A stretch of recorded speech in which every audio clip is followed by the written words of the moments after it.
Breaking news చూస్తున్నాం. అధికార Congress party మీద, ముఖ్యమంత్రి రేవంత్ రెడ్డి మీద మాజీ మంత్రి Harish Rao media chit chat లో సంచలన వ్యాఖ్యలు చేశారు. ఏదైతే ఇల్లీగల్ గా జరుగుతున్నటువంటి మైనింగ్ ఏరియాకు మేము వెళ్తాం, సైట్ విజిట్ చేస్తాం, అక్కడ జరుగుతున్న అక్రమాలని బయట పెడతామంటూ మీడియా చిట్ చాట్ లో హరీష్ రావు మాట్లాడినట్టు తెలుస్తుంది. రైట్ నా ఒకసారి ఇదే అంశం మీద మాట్లాడే ప్రయత్నం చేద్దాం. మరింత సమాచారం అందించడానికి మా ప్రతినిధి సురేష్ ఫోన్ లైన్లో అందుబాటులో ఉన్నాడు. సురేష్తో మాట్లాడి మరింత సమాచారం తెలుసుకుందాం. సురేష్, అసలు ఏం జరిగింది? ఎందుకు హరీష్ రావు అక్రమంగా జరుగుతున్నటువంటి మైనింగ్ సైట్ విజిట్కి వెళ్తానంటూ కామెంట్ చేయడం జరిగింది? ఐఏఎస్ల బదిలీ కూడా ఎందుకు చేస్తున్నట్టు ఇక ముఖ్యమంత్రిని, రాష్ట్ర ప్రభుత్వాన్ని ప్రశ్నించినటువంటి పరిస్థితి. అసలు ఏం జరిగింది? చిట్ చాట్లో హరీష్ రావు చేసిన కామెంట్స్ ఏంటి? చాలా కీలకమైన కామెంట్ చేశారు హరీష్ రావు జీవితంలో. ఇటీవల రెగ్యులర్ గా ఐఏఎస్ తరచుగా మార్చడం, దాదాపు ఈ 2 ఏళ్ల కాంగ్రెస్ పాలనలో 5 సార్లు ఇప్పటికీ ఐఏఎస్ కానీ ఐపీఎస్ కానీ ఐపీఎస్ ఇటు తరచూ మారుస్తూ ఉండడం వల్ల అధికారులు కాన్సన్ట్రేట్ చేయలేకపోతున్నారు. సపోజ్ ఒక కలెక్టర్, జిల్లా కలెక్టర్ సంబంధించి కూడా కొన్ని జిల్లాల కలెక్టర్లకు 6 నెలలకు మించి కూడా వాళ్ళని అక్కడ ఉంచలేదు. వీళ్ళు చెప్పినట్టు పని చేయకపోతే, వాళ్ళు చెప్పినట్టు సంతకాలు పెట్టకపోతే, చెప్పిన కాడాల్లో సంతకాలు పెట్టకపోతే వాళ్ళని ఖచ్చితంగా ట్రాన్స్ఫర్ చేస్తున్న పరిస్థితి. సో మీ ఈగోలకు రాష్ట్రాన్ని బలిపెట్టకండి, తెలంగాణని బలిపెట్టకండి అని చెప్పేసి చెప్తున్న పరిస్థితి. సో జిహెచ్ఎంసీ పరిధిలో చూసినా ఎవ్రీ డిపార్ట్మెంట్ కి సంబంధించి హరీష్ రావు చాలా ఇంపార్టెంట్ కామెంట్స్ అయితే చేయడం జరిగింది. ఒక్కొక్క డిపార్ట్మెంట్ లో దాదాపు 4-5 ట్రాన్స్ఫర్ చేసిన పరిస్థితి. వాళ్ళు వచ్చి సెట్ అయ్యి డిపార్ట్మెంట్ గురించి అర్థం చేసుకొని డిపార్ట్మెంట్ కి సంబంధించి స్థితిగతులు అంటే తెలుసుకునేందుకు అతను అక్కడి నుంచి ట్రాన్స్ఫర్ చేయడం వల్ల మళ్ళీ అదే పరిస్థితి, అదే తంతుగా మారుతుంది. మళ్ళీ కొత్తగా వచ్చిన అతను మళ్ళీ ఒక 6 నెలలంతా డిపార్ట్మెంట్ అంతా అవగాహన తెలుసుకునే టైంకి మళ్ళీ అక్కడి నుంచి ఆయనకి ట్రాన్స్ఫర్ చేసినట్టు. సో చాలా గందరగోళంగా ఉంది. రాష్ట్రంకి సంబంధించి రేవంత్ రెడ్డికి పరిపాలన రావడం లేదు. సరే, ఎక్స్పీరియన్స్ లేదు అనడం తప్పు, ఎందుకంటే పుట్టిన వాళ్ళందరూ పుట్టడంతోనే అనుభవం రాదు కదా. సో ఎక్స్పీరియన్స్ లేకపోయినా కూడా కనీసం పరిపాలన అనుభవం ఉన్న ఆఫీసర్లైనా పెట్టుకుని ఆఫీసర్లు ఇచ్చిన సలహాల మేరకు ప్రభుత్వ పాలన అందించాలి. బట్ రేవంత్ రెడ్డి ఆ విధంగా చేయట్లేదు అని చెప్పేసి కూడా చెప్తున్న పరిస్థితి. దాదాపు డిపార్ట్మెంట్ కూడా HOD, head of the department కూడా 6 నెలల నుంచి 8 నెలల మధ్యలో ఒక్కొక్కరుగా మారారు. ప్రస్తుతానికైతే విద్యుత్ డిపార్ట్మెంట్ చాలా కీలకమైన డిపార్ట్మెంట్. దానికి సంబంధించి ఇప్పటి వరకు 4-5 హెచ్ఓడీలు మారడంతో అసలు విద్యుత్ శాఖ అంతా చాలా అందరికి గందరగోళంగా ఉంది, అవినీతిమయం అయిపోయిందని చెప్పేసి. సో ఇట్లా ఒక్కొక్క శాఖకు సంబంధించి చాలా డీటెయిల్ గా ఎక్కడెక్కడ ఆఫీసులు మార్చారు, ఎక్కడెక్కడ కలెక్టర్ మార్చారు అని చెప్పేసి చాలా డీటెయిల్ గా ఇచ్చారు. అట్లా సింగరేణిలో కానీ జిహెచ్ఎంసీలో కానీ ఇప్పటికీ 4 కమిషనర్లు మార్చిన సంగతి కూడా చెప్పిన పరిస్థితి. మరో పక్కన ఏదైతే పొంగులేటి అక్రమ మైనింగ్ సంబంధించి ఎలాంటి అనుమతులు తీసుకోకుండా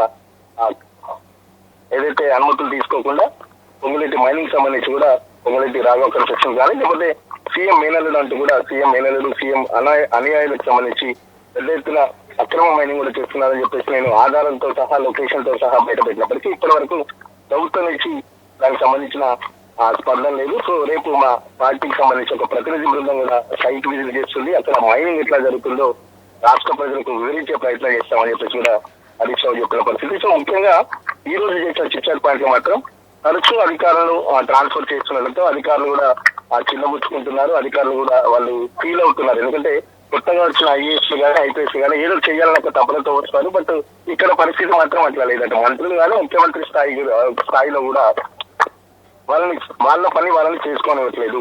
వీళ్ళు ఎక్కడ పెట్టమన్న సంతకం పెడితేనే వాళ్ళకి ప్రమోషన్ కానీ, లేకపోతే వాళ్ళకి అక్కడ కంటిన్యూ అయ్యే విధానం ఉంది. లేకపోతే ఆఫీసర్లు మీరు చెప్పినట్టు వినకపోతే ఖచ్చితంగా ట్రాన్స్ఫర్ చేస్తామని చెప్పేసి చూస్తున్నాం. దానికి సంబంధించి దాదాపు 5 సార్లు ఇప్పటికీ ట్రాన్స్ఫర్ కూడా జరిగిన పరిస్థితి.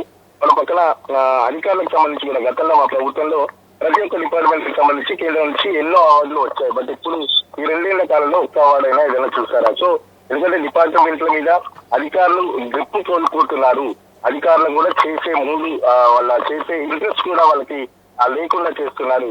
చూస్తుంటే వాళ్ళకి ఆ డిపార్ట్మెంట్ సంబంధించి మంత్రి కోమటిరెడ్డితో పాటు అటు ఇంకో ఐటీ శాఖకు సంబంధించి శ్రీధర్ బాబు కూడా ఒక అధికారిని నియమించుకో అధికారిని వాళ్ళ డిపార్ట్మెంట్ లోకి రానియకుండా కూడా అడ్డుకున్న పరిస్థితి. సో వీళ్ళ ఈగోలకు తెలంగాణ రాష్ట్రానికి సంబంధించి మళ్ళీ ఒకసారి మేము ఒక 10 ఏళ్లుగా రాష్ట్రాన్ని అనుభవించిన రాష్ట్రాన్ని మేము పాలించాం కాబట్టి ఆ అర్హతతో, ఆ అనుభవంతో చెప్తున్నాం. ముఖ్యమంత్రి ఒక సూచనగా తీసుకోవాలి. ఖచ్చితంగా తెలంగాణ రాష్ట్రాన్ని బలి పెట్టద్దు, మీ తప్పుడు నిర్ణయాలతో చేసి కూడా చెప్పిన పరిస్థితి. సో చూద్దాం రేపుకి సంబంధించి మైనింగ్ సైట్ విజిట్ కూడా చేస్తున్నారని చెప్పి చెప్తున్నారు. హరీష్ రావు మాత్రం వెళ్ళట్లేదు. పార్టీ ప్రతినిధుల బృందం కొందరి నేతృత్వంలో అయితే రేపు సైట్ విజిట్ కూడా చేస్తున్నారని చెప్పి చెప్తున్న పరిస్థితి. సో చాలా వరకు అసెంబ్లీకి సంబంధించి కూడా ఒక చీఫ్ విప్ లేరు, డిప్యూటీ స్పీకర్ కూడా ఇంతవరకు ఎన్నుకోలేదు అని చెప్పేసి కూడా చెప్తున్న పరిస్థితి. అసెంబ్లీలో దాదాపు 16 హౌస్ కమిటీలు ఉంటే ఒక్క హౌస్ కమిటీ కూడా వేయలేదు. దాదాపు ఉమ్మడి ఆంధ్రప్రదేశ్ లో కానీ తెలంగాణలో వచ్చినప్పటి నుంచి ఇటువంటి సిచ్యువేషన్ నేను ఎప్పుడు చూడలేదని కూడా చెప్తున్న పరిస్థితి. మన పక్కన నిన్న ఏదైతే ప్రభుత్వ జడ్చల హాస్పిటల్లో సంబంధించి ప్రభుత్వ ఆసుపత్రిలో జడ్చల సంబంధించి ఒక శవాన్ని కుక్కలు పీక్కడం చూడడం కూడా కుక్కలు పీక్కడం కూడా కలిసి వేసిందని చెప్తున్న పరిస్థితి. ఎంజిఎం లో పేషెంట్ ని ఎలుకలు కొట్టుకుంటే జడ్చల హాస్పిటల్లో శవాలని కుక్కలు పీక్కుతుంటున్నాయంటే పాలన ఎట్లా ఉందని చెప్పేసి ఈ యొక్క 2 ఉదాహరణలతో మనకు అర్థమైపోతుంది కూడా చాలా వివరంగా చెప్తున్న పరిస్థితి. మన పక్కన చీఫ్ విప్ కూడా లేని రాష్ట్రం ఏదైనా ఉందంటే అది చీఫ్ విప్ కానీ డిప్యూటీ స్పీకర్ కానీ సో కమిటీలు లేకుండా అటు శాసనసభ వ్యవస్థను కూడా మొత్తం భ్రష్టు పట్టిస్తున్నారని చెప్పేసి కూడా తన చిట్చాట్లో చాలా కీలకమైన విషయాలు చెప్పిన పరిస్థితి. సో ఖచ్చితంగా ఏదైతే అక్రమ మైనింగ్ సంబంధించి నేను ఆధారాలతో బయటపెట్టిన ప్రభుత్వం నుంచి ఇప్పటి వరకు స్పందన లేదు కాబట్టి రేపు పార్టీ ప్రతినిధుల బృందం ఒకటి సైట్ విజిట్ చేస్తుంది. సో సైట్ విజిట్ తర్వాత రాష్ట్ర ప్రజలకు ఈ కాంగ్రెస్ పార్టీ ప్రభుత్వం చేస్తున్న అవినీతి అక్రమాలు అన్నింటినీ ఆధారాలతో రేపు బయటపెడతామని చెప్పేసి కూడా హరీష్ రావు చెప్పారు. Right, thank you Suresh, thank you for update. ఇది ఓవరాల్గా ఇక టాప్ గేర్లో హరీష్ రావు ఉన్నట్టుగా తెలుస్తుంది.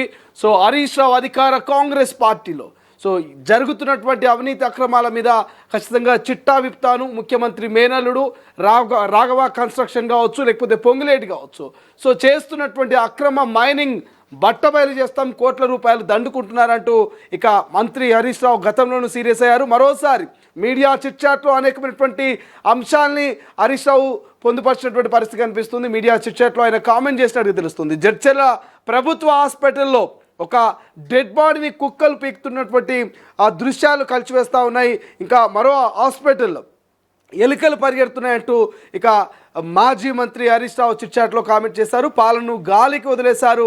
ఇక మరి ఆరోగ్య శాఖ మంత్రి ఏం చేస్తున్నారు, ముఖ్యమంత్రి ఏం చేస్తున్నారు, అక్రమంగా మైనింగ్ను సొమ్ము చేసుకుంటున్నారు. ఎక్కడికక్కడ కొండలని గుట్టలని ఎక్కడికక్కడ బాంబు బ్లాస్ట్ చేస్తూ వాటినన్నింటినీ కూడా అక్రమంగా తరలిస్తున్నారంటూ మంత్రి హరీష్ రావు కామెంట్ చేస్తూనే రేపు తన ఏదైతే బీఆర్ఎస్ పార్టీకి సంబంధించినటువంటి బృందంతో మరి ఈ రాఘవ కన్స్ట్రక్షన్ పొంగులేటి ఇల్లీగల్గా నగరంకి చేరువలో రాజేంద్ర నగరు గచ్చిబౌలి ఆ ప్రాంతంలో రాఘవ కన్స్ట్రక్షన్ పేరుతో జరిగినటువంటి అక్రమ మైనింగ్ మీద ఖచ్చితంగా పూర్తి ఆధారాలతో బట్టబయలు చేసే ప్రయత్నం చేస్తాం. అక్కడ సైట్ విజిట్ చేస్తాం. అక్కడ జరుగుతున్నటువంటి అవినీతిని బట్టబయలు చేస్తాం.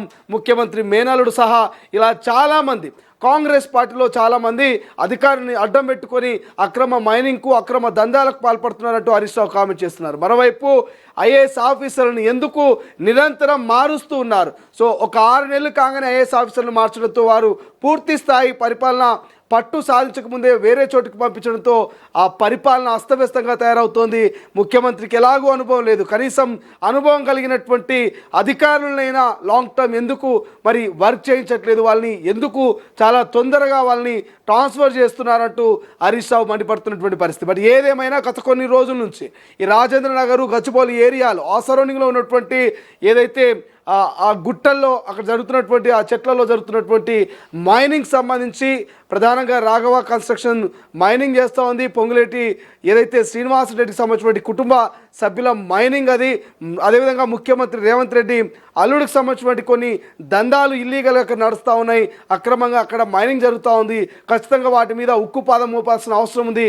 పూర్తి అవినీతి చిట్టాను బయటపెట్టాల్సిన అవసరం ఉంది. ఖచ్చితంగా మా బృందం అంతా కూడా మరి ఆ మైనింగ్ అక్రమ మైనింగ్ జరుగుతున్నటువంటి ప్రదేశానికి వెళ్తాం. మీడియా ముఖంగా యావత్తు తెలంగాణ ప్రజలకు అధికార కాంగ్రెస్ పార్టీ చేస్తున్నటువంటి అక్రమ మైనింగ్ పట్ల పూర్తి ఆధారాలతో ఖచ్చితంగా చిట్టా విప్తామంటూ ముఖ్యమంత్రి రేవంత్ రెడ్డికి అధికార కాంగ్రెస్ పార్టీకి ఇక మాజీ మంత్రి బీఆర్ఎస్ నేత ఏదైతే హరీష్ రావు ఒక సవాలు విసినట్టయితే తెలుస్తోంది. బట్ చూద్దాం రేపు ఏం జరగబోతుంది.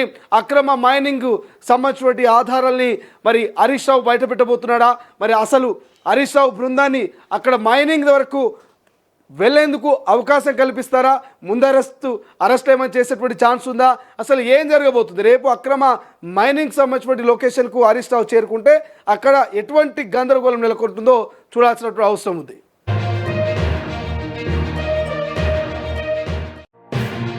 అసలైన తొలి వెలుగు. ఫాలో వాట్సాప్ @తొలి వెలుగు official.